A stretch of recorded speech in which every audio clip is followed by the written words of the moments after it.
All right, Dan Campbell speaks on Jeff Okudah and, why they moved on from Jeff Okudah and kind of, closed the door on the cornerback or maybe kept the door open, all right? He talked to Rich Eisen. It was his birthday the other day, so happy birthday to Dan Campbell, belated birthday. Said he might even think about, getting a kneecap and getting a kneecap cake and biting it for Rich Eisen to make one of his dreams come true. So it was a good interview. They chopped it up on the Rich Eisen show. He a Michigan grad, Michigan alum. But dang, he basically said that the rehaul they did at the cornerback position, Emmanuel Mosley, don't forget, coming off of ACL, Cam Sutton, getting Jerry Jacobs fully healthy, and what they did in the rehaul, he thought it was best for Jeff Okudah to get a change of scenery, and it was best for them to move on. Also, they saved about $5 million in salary. They also could have saved about $6 million, but his cap hit this year was $10 million.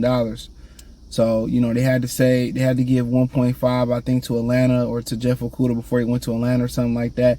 So they saved a grand total of 5 point something. Now they sit just like $100,000 plus a little bit over $100,000 at $27 million. Everybody wondering, what are they going to do with that cap space? Think they third in the league with cap space behind Chicago and somebody else or something like that. But the Jeff Okudah, before I talk about the cap space, just a little bit. Mama turn around, getting a little bit, my 50 Cent voice. Change the scenery was good for him. The guy that was the best corner in the draft that went behind, a couple, I think, cornerbacks behind. Maybe he went before Henderson, I can't remember. He be paired with AJ Terrell. Wish him nothing but the best. I didn't think he was that bad last year. I thought he deserved the opportunity after playing the double-digit games. First time since college, you get an opportunity to compete with Jerry Jacobs and Emmanuel Mosley.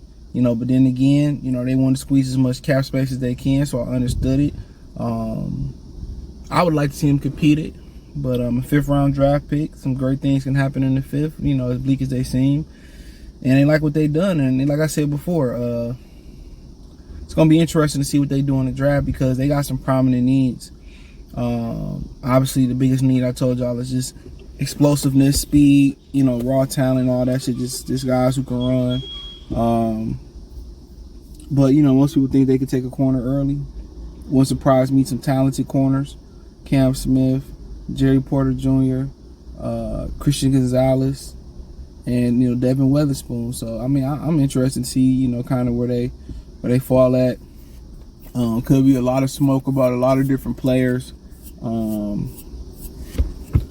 I'm excited. But with Jeff Okudah, it was time for them to move on. They didn't pick him, and they gave him an opportunity to ball out and do what needed to be done. He didn't meet their needs. So he goes somewhere else, go to hot Atlanta. It'll be nice down there for him, and hopefully he can earn a contract down there and do his thing. So he basically said they felt like they done enough to rehaul the secondary and, wish him nothing but the best, and said it was probably the best situation for Jeff Okudah. So, like I said before, I don't know what other, it could be a corner that get cut. I still think they need a corner. You like Jerry Jacobs. He went on social media, so everybody know the real. I've been starting. They see him as a starter. I still think they need an A1 corner. And it started to get that, and I wouldn't be mad at, you got, some top corners out there. Christian Gonzalez, big corner, athletic. You're talking about Devin Weatherspoon, big corner, athletic, aggressive. So I still think they need the guy in the making to be the guy. I think Cam Sutton may be a really good number 2 guy. Jerry Jacobs may be a really good number 2 guy. You know what I'm saying? Emmanuel Mosley, kind of good guy that can fill in here and there. So, I still think there's work to be done as far as finding a stud. And early, especially in the cornerback rich draft, you can find it. Get it, start to develop it now. There's no pressure on them stepping in to contributing. But if he can contribute and he can beat out those guys, then the development starts, here and now. So, but they got the money. They saved about 5 and some change on. They saved about 5 and change on with Jeff Okudah. So they even got more money. Some people still think we in a DeAndre Hopkins sweepstakes. A lot of things. I think it's gonna be a few trades on draft night. I think Aaron Rodgers is gonna get moved. maybe right before the draft or during draft night. And